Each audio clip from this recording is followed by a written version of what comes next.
and welcome to the Collaborative Creation Harnessing the Power of Frustration webinar. My name is Michelle Taylor and I'm a Senior Consultant for Matrix On Board Consulting. With me in webinar land I have two guests, Peter Quarmby, who's the Executive Director of Community 21, and Dr. Angus Hervey, who's the Community Manager for Random Hacks of Kindness Australia. We're going to do a little introduction and then we're going to take you through a tech check in case any of you are having issues or perhaps have never attended a webinar before. And we have people coming into the room as we speak. For those of you who may not know, Matrix On Board Consulting is part of the Matrix On Board group. We specialise in working with non-profits and social enterprises to help them do their good work by keeping their organisation strong. We are Australia-wide and many of you would have come to us because you are clients or friends, so welcome. So we're going to do the little techie thing for us today. So there are a number of ways that you can interact with us in today's session. Hopefully you can see my screen, which has a picture of the control panel, which you should also see. Where the first red arrow is pointing. I think we're just about to come to that screen there, Michelle, so feel free to jump on over to your next slide. Sorry? Just, what can you see, Grant? So we've got that collaborative creation slide, just the start of your presentation, so I think you just need to move on to the next slide. I have. Oh, okay. I've got the how to interact today slide on. Okay, let's just try again one second there, folks. Okay, let's see. And just try that again there, Michelle, see how you go. All right. And go into screen show. There we go. Back to you. Okay. Oh, thank you, Grant. So as you can see, we have a wonderful man called Grant Levac who is supporting us in tech today. So on the screen, what you should be seeing is your control panel. The first red arrow shows you how to choose your audio option. So if you have your mic and speakers on, there'll be a dot there. If you would prefer to dial in and use telephone for audio, just click next to telephone and it will give you the phone number to call and you can actually dial in. If you have a question or a technical issue today, you can actually raise your hand in the room, and you do that by clicking on the little hand which the second red arrow is pointing to. Once you have raised your hand, all you need to do is type your comment or your question into where the third arrow is pointing, and Grant will be monitoring those and he will be replying to you and fixing all of your problems. We might give that a bit of a go, so if anybody feels like typing in perhaps where they come from today, we can have a look and see whether we got Australia-wide audience. And the other thing is that we will be doing some interactive polls. So from time to time you'll see coming up on your screen a question that you can use your mouse to click on the answer.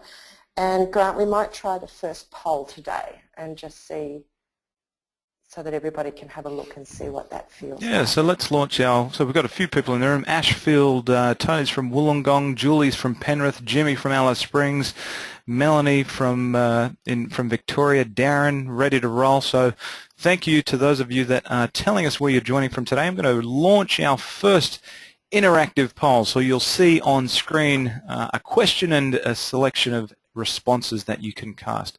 So take a couple moments just to cast your response, and then we'll close off that poll and I'll share the results with you, which good to know where everyone is not only coming from, but the role that you play in your organization. So it looks like almost everyone in the room has cast their response. So I'm going to close off the results of that poll and share them now with you on screen, and just let me know if you can see those results there, Michelle. So we've got 70% staff, 30% senior management. Looks good. In the room with us today. Awesome. Okay, so This is the second part of a three-part series of webinars, and what happened is that a whole bunch of the consultants that work at Matrix on board realised that we're in the privileged position where we get to talk to and work with people across pretty much every community sector and type of organisation there is in the not-profit world and social enterprise in Australia. So the conversations we get to have span an amazing amount of topics. And we also realise that quite often it doesn't really matter which sector or type of organisation we're talking to, the same themes keep coming up. And we as a group decided it might be useful for us to perhaps share some of that extended conversation with other people. So my colleague Sally Clifford did a webinar in February on collective impact. If you were unable to attend that, we do have a recording available. You just need to contact me, and my email address is there on the screen. And another colleague of mine, Andrea Camastri, will be doing a webinar in June, and he'll be looking at partnerships and alliances. Because what we've realised is that at a big picture level, the challenges for non-profits continue, and really they don't seem to change that much. There's tight and competitive funding for a shrinking pool of money. For-profit organisations are coming into some sectors. There's significant policy changes in many sectors, increasing demand for services, higher rate and pace of change. There's challenges recruiting and keeping good staff.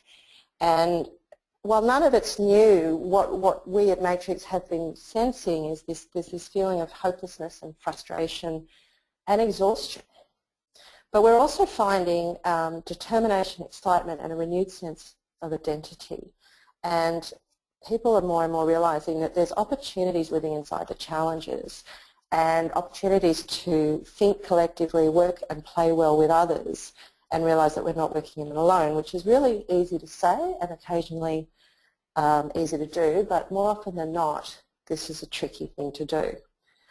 So collaboration is everywhere, and we're exploring that from 3 different directions. The webinar series we decided shouldn't be a whole bunch of consultants virtually standing up at the front of the room and pontificating. So what we have been doing, and have been very fortunate to do, is to invite interesting people that we talk to come along, and we have 2 of those with us today. So a little later on you're going to be hearing from Peter Quarmby, who's the Executive Director of Community 21, and as I said, Dr. Angus Hervey from Random Hacks of Kindness Australia. I've had some wonderful conversations with both of these gentlemen, and they are extremely interesting, and I think you will find what they and their organisations are doing is quite an inspiring and motivating thing to do. As I said before, there's a couple of pictures so you can see what we look like. My name is Michelle Taylor. I've been working with non-profits in Australia for the past 5 years. I've just moved to Melbourne from our Darwin office, where I spent 4 years working in the top end and Central Australia. Before that I was in the Solomon Islands working for NGOs, and I had a varied and multidisciplined career prior to that. Grant Levac, who is the warm and soothing voice that comes on whenever we have a technical problem, is a senior consultant for Matrix in Sydney.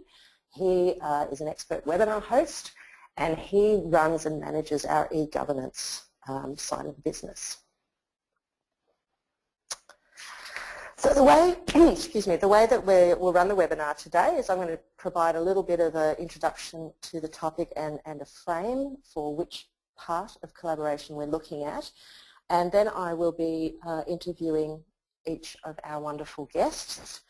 We will be opening up the floor to questions, but if you have any questions at any time, please just type them into that little questions box. Grant will be collecting them, and we will hit our guests with those questions after I've had a go at them. But I'd like to set the scene a little bit, because collaboration is actually quite a large topic. Now, as a consultant, I tend to specialise in strategic plans and planning. I have facilitated, written or participated in 127 strategic plans in my life, and I would say that the word collaborate appears in, I would reckon, 98% of those. So Grant, if you wouldn't mind, and pull up our second poll, because I'm curious to know if my guesses are correct. Will do. So let's launch our second poll there, folks, and you should see that appear now on screen. Does your organisation have collaboration as a value, goal or strategy in your strategic plan? So let's take a couple seconds there for everyone in the room, give everyone an opportunity to cast their response, and then we'll share the results with you on screen. It looks like almost everyone has responded, so I'll close off the poll right now and share the results with you on screen. So Michelle, you should see them now appear on screen. All right, well I was slightly off. 83% said yes, 4% said no, 13% said unsure. So collaboration is everywhere. And there's a reason for that. It's because it's a good idea. Collaboration works really well when you're addressing complex issues. For the community sector in particular at the moment, we're looking at it in terms of basic financial survival. Advocacy and lobbying groups often collaborate because there's strength in numbers. In the service, so human services, service delivery organisations, it makes sense for service integration and for streamlining services. And then there's the creativity and innovation that gets stimulated when you put a whole bunch of different people together to work on tricky problems. So collaboration, I don't think anyone would say it's a bad idea. But it doesn't always work. And there's a lot of people who kind of roll their eyes a bit when I talk about collaboration, or they go, oh my God, I've just had this dreadful experience, it was awful. And the reason for that, we think, we being the collective wisdom of matrix consultants, is that the word collaboration means a lot of different things. So I say tomato, you say tomato. Sometimes collaboration is a strategy, sometimes it's a goal, sometimes it's value, but even that doesn't really tell you what is expected. So what was in the minds of the people at the strategic planning workshop might have been something like consultation. We're going to collaborate with our clients and consult them about it. Maybe the new CEO coming in reads the strategic plan and then thinks, oh, it means co-design, and there's a whole technical process around person-centered design and co-design in service delivery. Or perhaps a board member reads the collaboration and goes, this is all about alliances, and we need to make strategic alliances so that we can influence policy. In other cases, collaboration is taken to mean collective impact, which is quite a structured and formal method of collaborating for wicked issues, wicked problems. Mergers and acquisitions, partnering, cooperation. There are all these words, and this is what runs through different people's minds when they say collaboration. So if you've been trying to implement the collaboration strategy in your strategic plan and it hasn't been working, then what I suggest to you is that there needs to be some clarification. You need to clarify who you want to collaborate with, whether it's with clients and service users, organisations doing the same thing, organisations addressing the same issue in different ways, or organisations and groups addressing or affected by the same issue. So you start thinking about who it is, that will then start to lead you towards which type of collaboration is going to work. Another area to clarify is how do you want to collaborate? And make sure that you all talk about this and that everyone has a shared understanding. It could be formal forums to get feedback. It could be meetings and with sort of set agendas and action items that each organisation or group have to do. It could be the formation of a brand new body with designated roles but retained autonomy, so perhaps an alliance of non-profit organisations in a particular area. Or it could be the formation of a new body that completely absorbs the collaborators. The why and the what also need to be clarified. Why collaborate?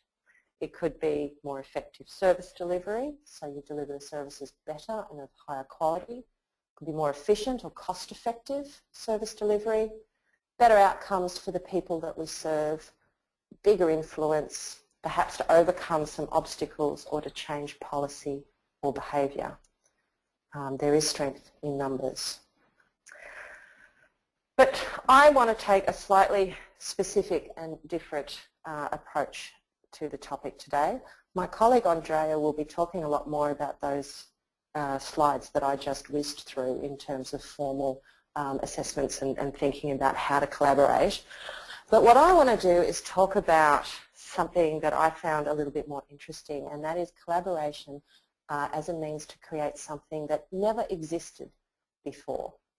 And this came out of a conversation that I had with an artist friend of mine, and I was talking about collaboration, and she said, I don't know what you're talking about, and she didn't understand where I was going, and she said collaboration in my world means that different artists, perhaps with different art forms, come together and we create something, something new.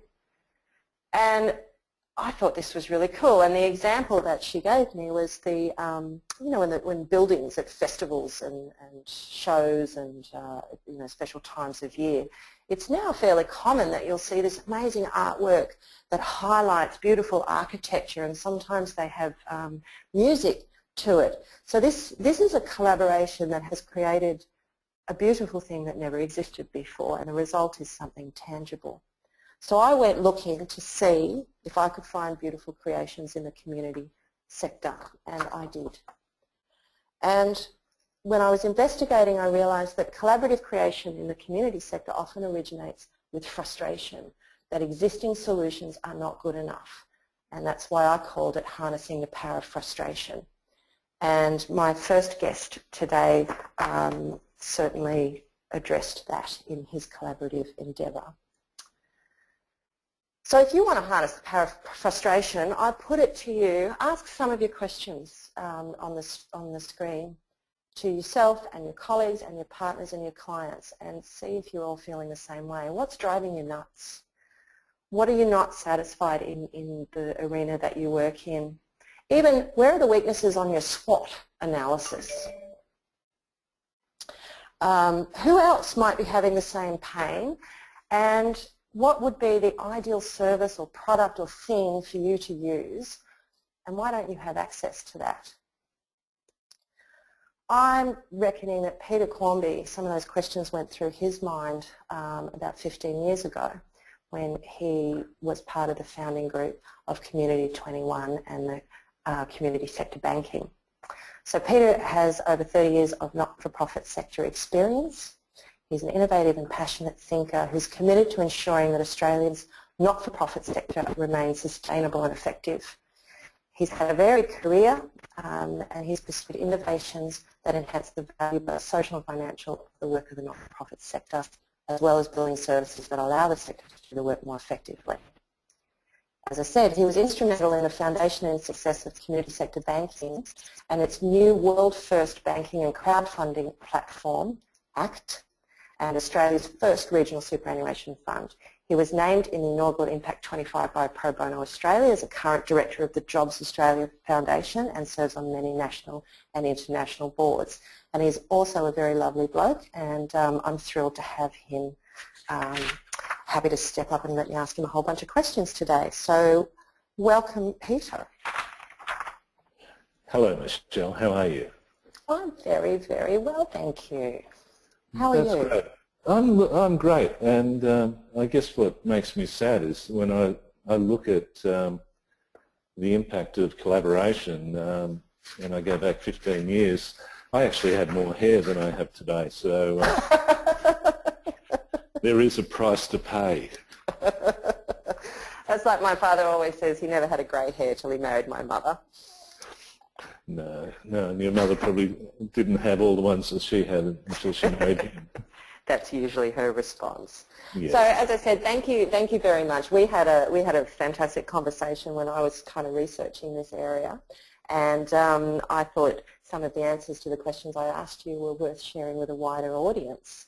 So the first one is to ask you, well, what is Community 21, and where did your motivation come from for forming that group?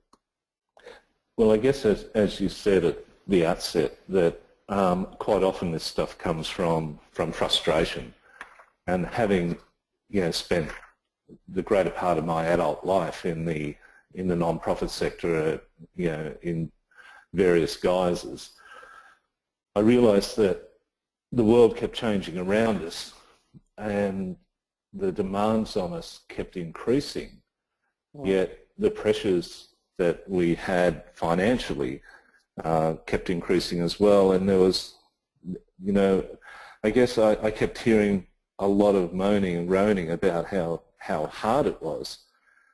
And then when I looked at it and I realised that, you know, collectively we were an enormous power. You know, we were back 15 years ago when this started.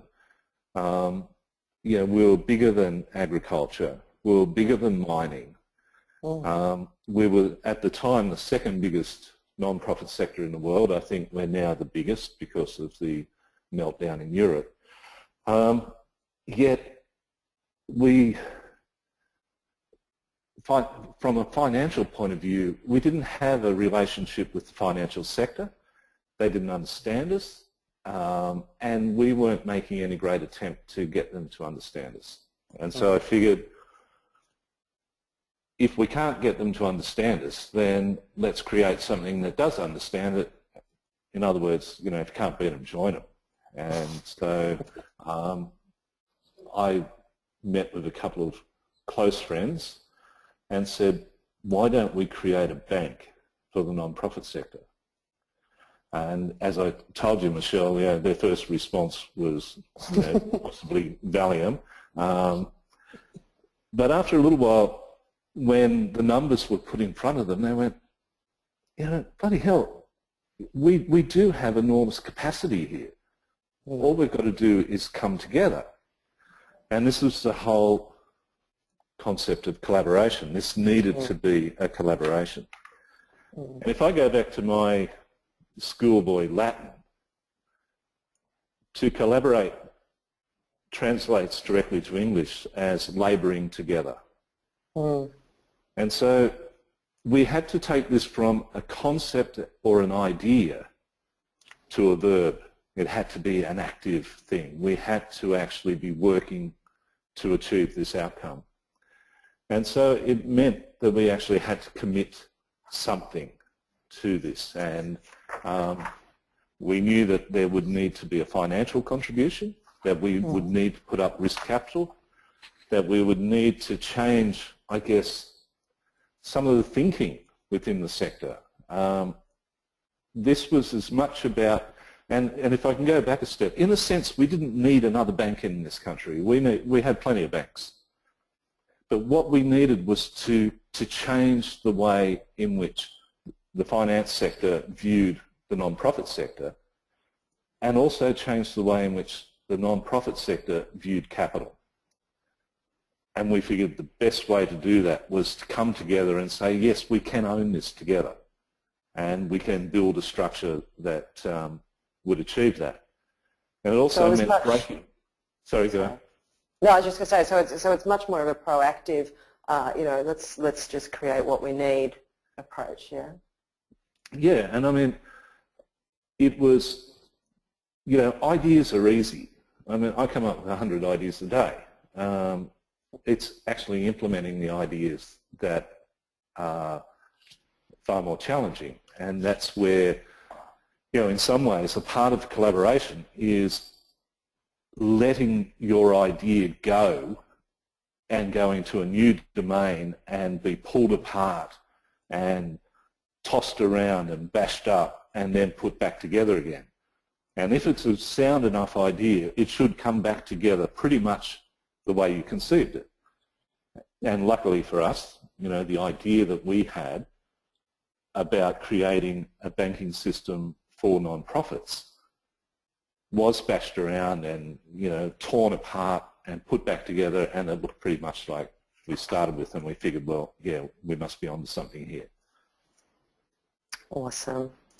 So the pictures that I'm showing, so that the those of you out in webinar land have something to look at, come from Community 21's website. They've got a video on there.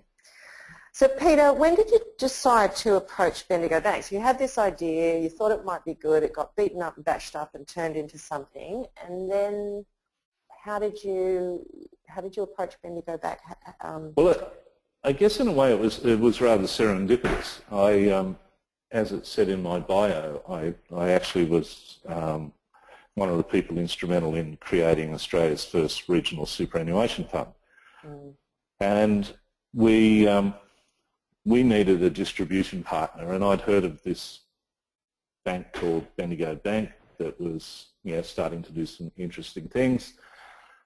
And so I finally, after many, many attempts, got a meeting with the managing director to pitch the idea of the regional superannuation fund, and that Bendigo should distribute it for us. The result of that meeting was the managing director really liked the superannuation fund, and that was all very good. But they just launched their very, very first community bank, and he was very excited about that and was telling me about it. And I, as a throwaway line, said, wouldn't it be interesting if you were to do that rather than a geographic community, we could look at a virtual community, like the non-profit sector. And so I guess that's where the very, very first seed was sown. And I came away from that thinking, oh, that was pretty brilliant, actually. One of your better throwaway lines, I think, Peter. And so I pitched it to a couple of, as I said, a couple of my colleagues, and they went, after their initial shock, went, yes, yep, let's do it. And I guess we looked at, could we do this on our own? Could we start a cooperative? Could we start a mutual? And the realisation that we came to very, very quickly was it would probably take us about 20 years to be able to do anything substantial within the sector. And we needed to do stuff now. So we realised that we couldn't just do this as a collective of non-profits. We needed to actually utilise the resources within the private sector. And that's when we said, well, why don't we create a joint venture? And so Community 21, owned wholly and solely by non-profits. Bendigo Bank, over there, owned by shareholders. They came together and created community sector banking. And so community sector banking, I guess, is this amalgam of cross sectors, but with a very, very clear purpose. And from that collaboration actually then had to transfer across from organisations with a connectivity, non-profits, we all had a similarity, but then we had to engage with these guys who had an obligation to shareholders in the for-profit sector. And remarkably, it was quite easy. It was much easier than I thought, because the management of Bendigo at that time could see enormous value in supporting the non-profit sector, because what they were on about was they were saying if they could build strong communities, they would ultimately build a strong bank. And so one of the things that feeds into creating a strong and robust community is a non-profit sector that is addressing the community's needs. So they saw this immediate alignment, and we were able to take what we were looking for and align it with what they were looking for, and we had a common purpose. And so it was really, we were able to proceed with that collaborative model on the basis of aligned values. Yeah, and that aligned values really comes up a lot. It came up a lot in the discussions around collective impact and other conversations that we've had. And I think what you've just pointed out, and it's something that I think we're seeing a lot more of, is that aligned values, you can align values with a non-community sector organisation.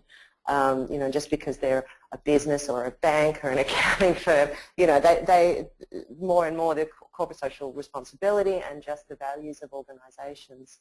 They're not the bad guys necessarily. No, and we also have to remember that there's a whole heap of people working in those organisations who are people who want to see something positive happen in their society, in their community. You know, we as a non-profit sector don't have all the rights around being good. Sometimes I think we kid ourselves that we do, but the reality is that there are organisations out there with lots of people who quite seriously want to improve the things that they do on a day-to-day basis. You know, they want their jobs to be meaningful, and they want, you know, the outcomes of their business to be meaningful. Yeah. And if we as the sector can actually be working with them collaboratively to actually achieve that outcome, then everyone wins. Awesome. So I need to make sure I leave enough time. I'm hoping that the group have been flooding Grant with some questions. But a big one for me, Peter, because there's some negative press about collaboration and some comments that, look, you know, it's not the golden bullet, it's not going to work because the community sector in particular, there's a lot of power dynamics, and that coming together collaboratively, it's either going to eat up or bash up all the little guys, or that organisations come in with their own agendas. Did any of that factor into some of your thinking about how Community 21 was set up? Because there's 20 non-profit organisations in that group, isn't there? Yep, yeah, and we started with 20 organisations. Those 20 organisations are still the same. We've had no changes other than some changes in names and that, but you know, essentially the corporations themselves have remained the same. What protections did we put in place? We were very much aware that these things can become power plays. So one of the things that we said at the very start of the development of Community 21 was that we wanted to ensure that it had an underlining democratic value. And so we actually enshrined in our constitution that regardless of how many shares an organisation owned, they only had one vote. So that meant that if we actually took this ludicrous idea and we turned it into something that was successful, we couldn't have a large NFP come in and buy 50% of the shares and then, you know, basically control its destiny. So that, you know, we were trying to be pragmatic about it and say, well, you know, those things can happen. So we wanted to put the safeguards in place. I think the other thing that we also have to acknowledge is we talk about the sector, the non-profit sector, but in reality I think we have a whole heap of sectors within a sector. And one of the challenges that we found from the very start was we tend to be very insular or siloed in our thinking. So employment services tend to think about employment services, housing services think about housing, health services and so on. And I guess one of the opportunities that we saw, whilst it was a challenge, was to actually bring greater dialogue between these sectors, because the reality is we may well be siloed, and we work in housing and I work in employment services and this one works in health. The people who come to our organisations don't live in silos. They actually need to be able to move from one source of support to another without, you know, huge barriers. And so I think what part of our collaborative model was to try and break down some of the, I guess, the siloed walls that we've built around each of these subsectors and try and create a more collaborative and responsive sector, and also a more efficient one, because you know, by working together we do become more efficient, potentially. Awesome. Alrighty. Thank you for that, Peter. And Grant, do we have any questions from the floor? Yeah, so a couple of questions have come through. Melanie had some good comments. She notes that there's a frustrating at finding organisations to collaborate with where we bring different skills and knowledge where they then don't try to take over what is done together. So she notes that the competitive world has not been that particularly healthy for non-profits and trust. So her question is, what is the key element of an organisation to look for or ask about? I think the first thing I would be saying to Melanie would be never undersell the capacity of and the power of your organisation or the sector. We need to be absolutely committed to whatever it is that we're pitching, and so if it's a concept that we think can be enhanced through collaboration, then we actually have to be ready to stand behind that, and also be savvy about it. So if you're going into an initial conversation or discussion with another party or another, a private sector organisation, then don't fear doing things like entering into a non-disclosure agreement or a confidentiality agreement, so that you can have those initial discussions, and they can be wide-reaching, they can be broad, they can explore things. But if they're not going anywhere, you can walk out the door and know that they can't just take the idea and run away. But I think we actually have to be prepared to risk sometimes that we may well come up with a great idea and we may well lose it. But if we lose it and it's achieved its objective through other avenues, well, sometimes that's a good thing too. But I go back to my very first point. Don't ever underestimate the power of your organisation or yourself if you have an idea that is absolutely worth chasing. Awesome. Grant, I think we've got time for one more question for Peter, and then perhaps at the end, after we've spoken with Angus, we can throw the floor open again. I'm just conscious of the time. No, not a problem at all. I know we've got quite a few questions that have come through, so just for any of you in the room that we haven't addressed your question today, we'll certainly park those and respond to you individually. So one more question that has come through is, can you think of any trends, frustrations or issues in the non-profit, the social enterprise sphere that are ripe for this kind of collaborative, creative collaboration that we're talking about today? Look, I think there's a myriad of opportunities out there. We've focused on trying to address financial sustainability within the sector. I think the limitations are only the limitations of our imagination. We need to, if we see an issue, if we see a problem, I think there are opportunities for collaboration.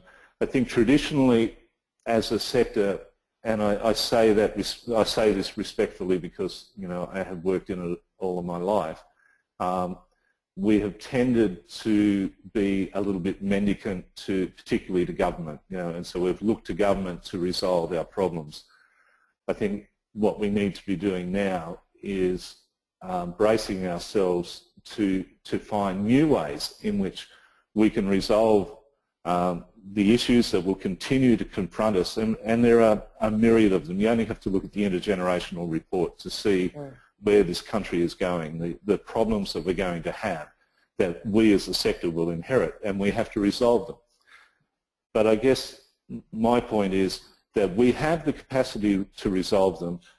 We just need to trust ourselves, to trust that we can build the collaborations with either government or the private sector to build responses, And I guess in doing that, what we end up doing is we've changed the relationship that we have with government from being one which is a master-servant relationship to one which is a partnership. So I don't know that I can actually identify, off the top of my head, what are the areas for collaboration, but all I know is that there is going to be a whole swag of them, and we need to address them. Yeah, and we can. And I think is the big message there. Thank you so much, Peter. Hopefully we'll have some time toward the end. I know that you need to leave right on 3. If there are any questions unanswered, I might send you an email and see if we can get some answers for people who haven't had their chance. So, oh, hang on, I'm pushing the wrong button. Here we go. So I said before that sort of in the conversations and the research that I've done, I realised that this power of frustration is driving some of the innovation in the sector. But the second thing I realised is that there's also a realisation when there's a barrier that it needs to be knocked down in order to move ahead, to implement a solution or innovation. And that there can be a wonderful belief that anything is possible. And there are things in the world today that would have been unthinkable 20 years ago or 10 years ago or even 5 years ago. And a lot of those things relate to technology, which can be something of a bit of a scary place for some of us. So my next guest operates very happily in that space, and he is here today to talk to us about what's going on.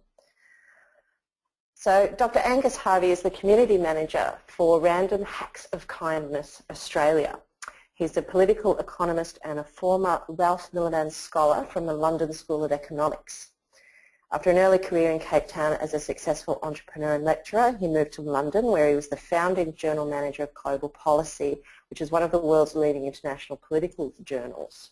He's currently the Australian manager of Random Hacks of Kindness, which is actually a global initiative started in 2009 by, and get this collaborative group, Google, IBM, Microsoft, NASA, and Yahoo. And they connect technologists with social change makers. So I'd like to welcome Angus to the stage. How are you? Good afternoon, Michelle. Thank you very much for coming today.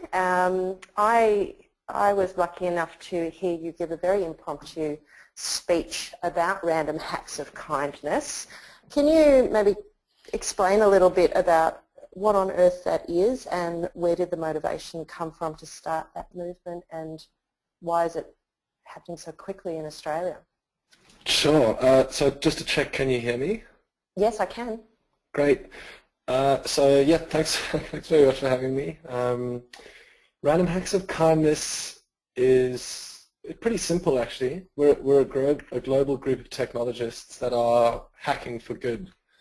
And when I say we're hacking for good, that's really just a fancy way of saying that we're using software to try and make the world a better place.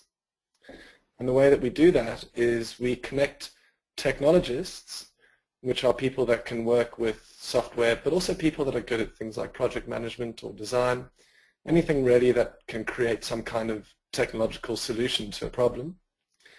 And then we take people that have those skills and then we put them into the same room as people like many of the people, I guess, who are attending this webinar, who have a project or something that they think has a social impact. So it's about connecting people who have skills in technology who want to help, together with people that are already helping but perhaps don't have the technological know-how or the funding, really, to get that technology up and running. Awesome. And you do this through this thing called a hackathon, which absolutely fascinates me. And I heard that what you do is that you lock these people in a room for 48 hours and you don't let them out. Is that true? That's not quite true. That's I think that's the popular notion of them. And in fact, you do get some hackathons that are pretty extreme where they might do that. But all a hackathon really is, it's a pretty new concept. They've been around probably since the early 2000s. And the way it works, it's really just an event where people come together and collaborate really intensively on projects for 1 or 2 days. And so that might run for 8 hours or 10 hours or 12 hours. And the idea really is to put everyone in one space and really do it intensely and fast, and sort of do it fast and dirty, and see if you can try and get something up and out in a really short space of time. Because a lot of the ways that we tend to work and a lot of the ways that collaboration works is that you get these really long lead times, and they're just, from a personal perspective, it drives me absolutely mad that you have this wonderful idea, but then it's a 6-month lead time, and by the time you get to finishing it, everyone's lost interest, or I don't know, too many other factors or random factors have crept in. So what we do is someone comes in at the beginning of the weekend, they say, I have an idea. A group of maybe 5 or 6 people will form around them and say, hey, that idea that you had there, that you pitched at the beginning of the weekend sounds really cool, let's see what we can do. And then 2 days later, after working 2 12-hour days, they say, okay, here's a prototype, this is what we've created. What do you think? Does it work? Wow. Wow. So what happens after that? I mean, you said it's sort of down and dirty and a fabulous idea, and I'll be asking about what sort of things come out of it. But so what happens then after the hackathon? Well, one of the problems with hackathons, as I said, they're pretty new, and so far they've been used by a lot of people they're great at generating ideas and they're great at generating prototypes, and they're also fantastic ways of doing team building. I mean, I think as anyone who's listening to this webinar will know, when you work really intensely with someone over a short space of time, you can form quite deep relationships pretty quickly. But the problem with hackathons is we're not really sure yet, as really in the world, whether they can actually be used to really solve big problems. And so what we're doing at ROC is we're really pioneers. We're sort of right on the leading edge of that stuff in trying to see whether we can use this stuff to actually get something out the door and start making an impact. And we're starting to do that. So we prove that it can be done. And the way that we do it is once every 4 or 5 weeks, we'll get those teams that formed at the hackathon together, and we'll then just hang out with them just for an afternoon or maybe for an evening, get everyone back down, we'll get a venue for them, and we'll get them to carry on coding and carry on working on the project together. There's also another side to that, there's another story to that, which is that what we're starting to see is we're moving into a world where we can use digital tools to keep on collaborating. We don't have to have everyone in the room together. That's true, yeah. But we think that email is a really bad way of doing that. Email is actually a really old technology, and we actually think it's pretty clunky. So we use these very new technologies, these new project management tools and project management software. For example, there's a really fantastic thing called Slack, which allows people to collaborate really easily and really quickly. And it has a number of advantages over something like email, which means that you can get this stuff out the door nice and quickly. People can work on it in their own time. Awesome. And actually that sort of either answers or leads nicely into my next question, which was, what if, because the hackathons in Australia at the moment, I understand, are run in Brisbane, Melbourne and Sydney. What if an organisation is in Burke? You know, is there any way that they can get involved? Is that what this collaborative software is about? Well, one of the things about ROC is that it's sort of a volunteer-led movement. So we're very decentralized. There's no central hierarchy. We're not prescriptive. So we're always looking for people who are keen to start up ROC chapters, I guess, in different cities. And we are looking to expand at the moment. But unfortunately, right now, we don't offer the option for people who are outside those major urban centres to participate in ROC. What we have had, though, is we've often had a number of regional community groups who live maybe 2 or 3 hours outside one of those big urban centres. And they've come down to participate for the weekend, and then over the subsequent weeks, we then carry on collaborating with them, using digital tools. So let me give you an example of that. About a year ago, we did some work for the Warrandyte community, which is in Victoria. And they were looking to create an app which would allow them, in the case of a fire emergency, to connect everyone with different things that they needed. So, for example, everyone in the community is there. They could all download the app, and then someone could say, I've got 4 blankets, and then somebody else could say, well, I need some blankets. And all you had to do was put in what you needed, or put in what you could offer, and very quickly that app then matched everything up so that if you did have a fire or something went wrong, an emergency, the big organizations like the Red Cross and some of the other NGOs can come in and help, but it's those smaller things that really matter, and the community said this is what we want to do. And so we helped them develop that app, and they've now got that ready and waiting to go in case something happens and goes wrong. Awesome. Awesome. And I mean, are there some other examples of the kind of thing that come out of this hacking for good movement? Yeah, sure. And I'll give you a few others. I love them. I just get so excited about it. No, they're great. So we've just finished working on something called Witness King Tides, which is an app. It's a citizen science app. It was done by Green Cross Australia, and they've got this program where people can take photos of king tides, and then they can upload all those photos onto a common database, and then Green Cross is now using those photos to say this is what climate change and sea level rise will actually look like. So they're using that for environmental purposes to say this is what sea level rise is going to actually do. We've got another one where we've helped some Somalian taxi drivers here in Melbourne. They have a little taxi consortium that helps people who are disabled, and they're really good at providing access to wheelchair users.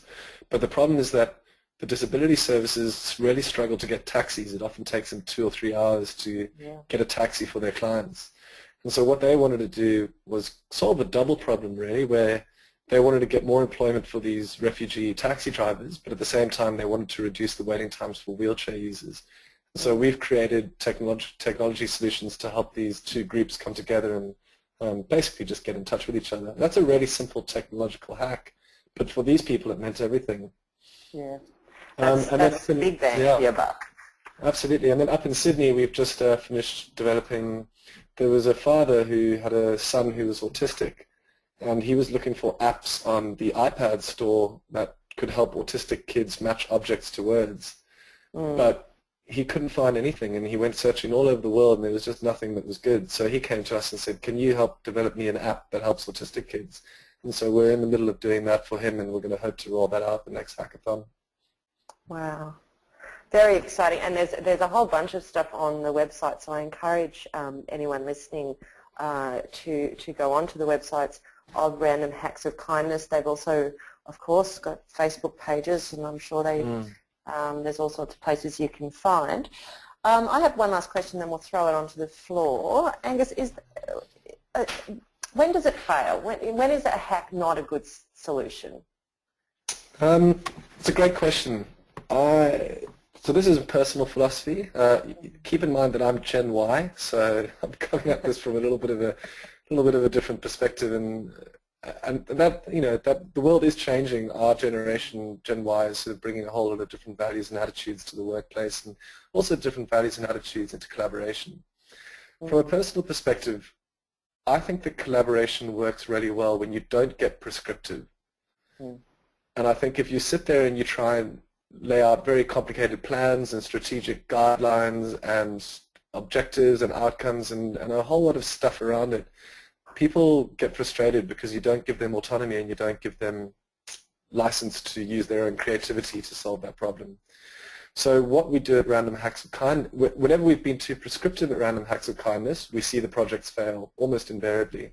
So what we do is we think that there's this fantastic quote by Antoine de Saint-Exupéry, who wrote The Little Prince. Yep. And he said, if you want to build a ship, you don't drum up people to collect wood and don't assign them tasks and work, but rather teach them to long for the endless immensity of the sea.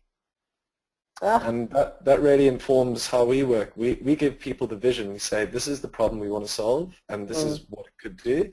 And you go for it. We're going to put you all in the room. There's 5 or 6 of you. You're all intelligent, smart, and very good people. Go for it. We're not going to tell you how to do it. We just trust you to get there. But this is where we want you to go. And what we do as people to facilitate that is we make sure they have everything they need. So we give them the infrastructure. We give them the venue. We give them the digital tools they need. We provide them with food. We give them support. We make sure the HR is good, whatever you want. And they can just get on with the work. That's amazing. Grant, do we have any questions for Dr. Hervey? Yes, a couple of questions have come through. With respect to participants of your hackathons, your community sector participants, how computer literate do they need to be? Absolutely no computer skills required whatsoever. In fact, most of the people who come to us are really computer illiterate. They're almost scared of technology in some respects. What we do, and that's partially my role actually as Random Hacks of Kindness, is we're there to say, we're here to help you. We're not here to confuse you or bamboozle you. All you've got to do is, you've got to have an idea of how to change the world and make it better and have a social impact. We're just here to make that happen. So we'll worry about the technical details. You just be the person that wants to change the world and has the vision and the passion. Wow. And there's a follow-up question to that: is what would participants be looking at in terms of what does it cost for a hackathon, and how do you guys make money from it? We don't make money. We do this. It's a volunteer-run thing. We do this for free. We do this because we think it's good and because we want to make the world a better place ourselves. And we also do it because it gives people, hackers want to help. A lot of these people who come down are on salaries of $250,000, $300,000 a year, and they're building websites to build for shoes. And they say, there's more to life than this, I can help. So we've got incredible skills. We're here to help. All the people have got to do is contact us and say, we need help. It doesn't cost you anything as an organization apart from time, but it is a selective process. So we get many applications from around Australia, and we select the ones that we think are going to have the biggest impact. And when we're looking for criteria on who we're going to help, there's two things that we want to do. The first is this going to have a social impact? And the second is this organization or person committed? Are they going to stick it out with us? Because we're going to help them, and we've got people who are going to volunteer their time to help them. Are they going to stick around with us for the next 6 months or year that it takes to actually solve this thing? Great. Okay, I'm just conscious of the time. There was one more question that came through, gang, which I think is a good one to pose to the entire group. Kate asks, are there any collaboration frameworks or resources that exist to support organisations with structuring their collaboration more formally? Are there any frameworks or resources that you guys are aware of?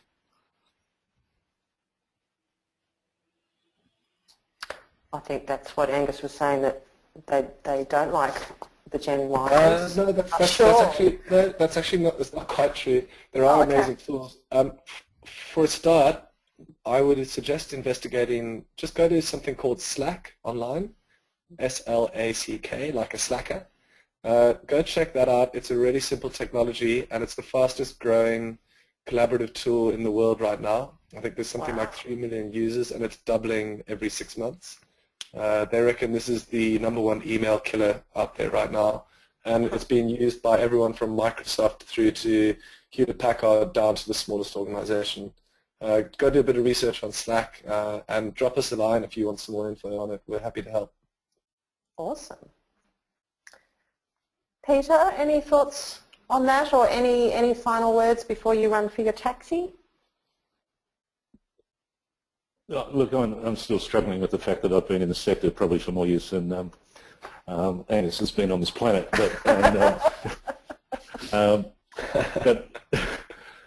But like Angus, I actually agree that the more constraints you put on the concept of collaboration, the more you're actually I guess what's the words are escaping me at the moment.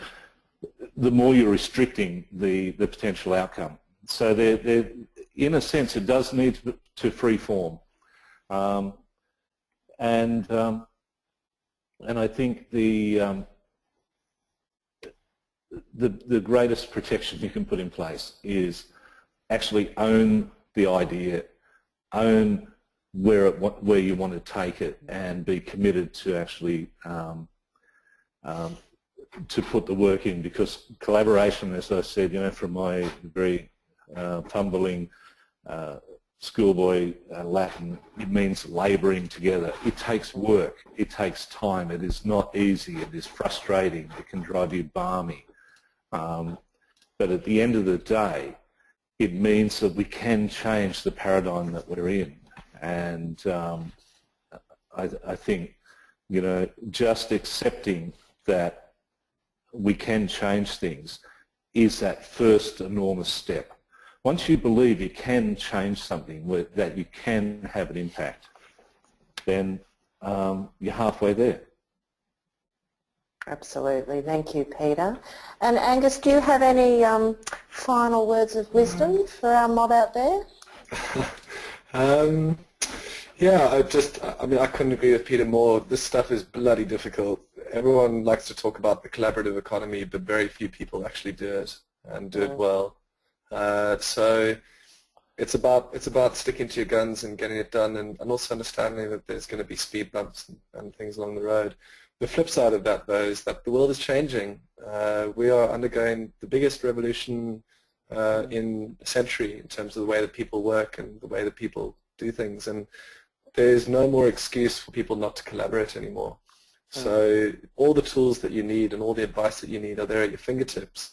What is really important, and again, all I'm doing is echoing Peter's words. He's a lot wiser and been doing this a lot longer than I have. But all that really matters. It's true, though. You know, we follow in the footsteps of all these fantastic people that have sort of laid down this stuff before us. But you know, what matters is that people have got passion and that they're willing to stick it out. You've got to have someone that owns it, and then if you put the idea out there, you will be amazed how quickly people form around you, because so many people want to help. So true, so true. And Michelle, I think it's really interesting that, you know, I was reading an article the other day that the strongest growth in the private sector at the moment is in the area of collaborative consumption. So people are actually understanding that working together with common purpose can actually bring about not only social benefit, but can bring about quite considerable economic benefit. And so you look at things like Airbnb, Uber, and the like, the collaborative consumption models, and we as a sector, you imagine the power that we would have if we were to actually take this sense of collaboration from a common purpose environment and work to bring about social change. We've got amazing power. There's a huge potential there, and all we've got to do is step up and do it. That's right, and I couldn't agree more.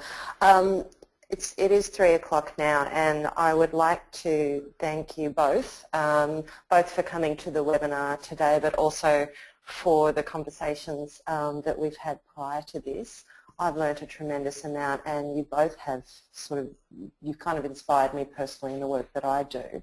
I do encourage the participants out there to look at the websites and the Facebooks for both of those organisations. It's absolutely fascinating what is going on, and it's just slightly outside of what the current conversations about collaborating in the community sector is all about. So sort of the service integration, the partnerships and the alliances is still extremely important, and there's a lot of very interesting ways and means of working together in those areas happening, and my colleague Andrea Camastri will be looking at those in June. Following this webinar, everyone who's registered will receive a short survey about the webinar.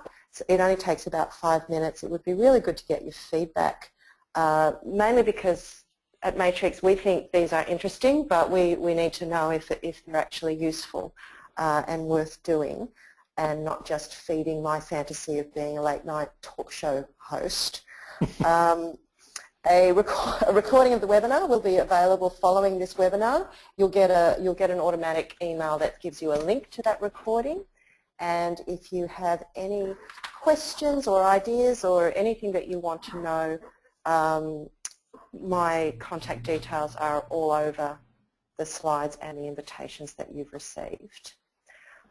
Just in case you're interested, Matrix On Board runs a whole bunch of different workshops and seminars. We've got a few coming up all over the place.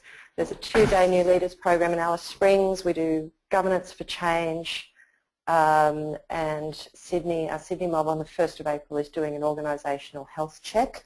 I don't think they're doing that with an April Fool's theme. And our very own Grant Lebac will be doing, teaching people how to use technology properly. He will be doing his world famous webinar on how to create board papers in 2 hours instead of 2 days. That is another of the free webinars, and they're all on our website. Thank you very much, everybody, for coming today. Thank you again, Peter and Angus. It's been marvellous to have you, and I hope everybody has a lovely afternoon. Thanks so much, Michelle. And remember, if anybody wants to become a shareholder of Community 21, we have a share offer out there at the moment. And just go to our website, community21.com.au. Awesome. Thank you. I had to put a plug in. Good on you. Okay, thanks so much. Thanks, Peter. Happy travels. Safe travels. Thanks. Bye-bye.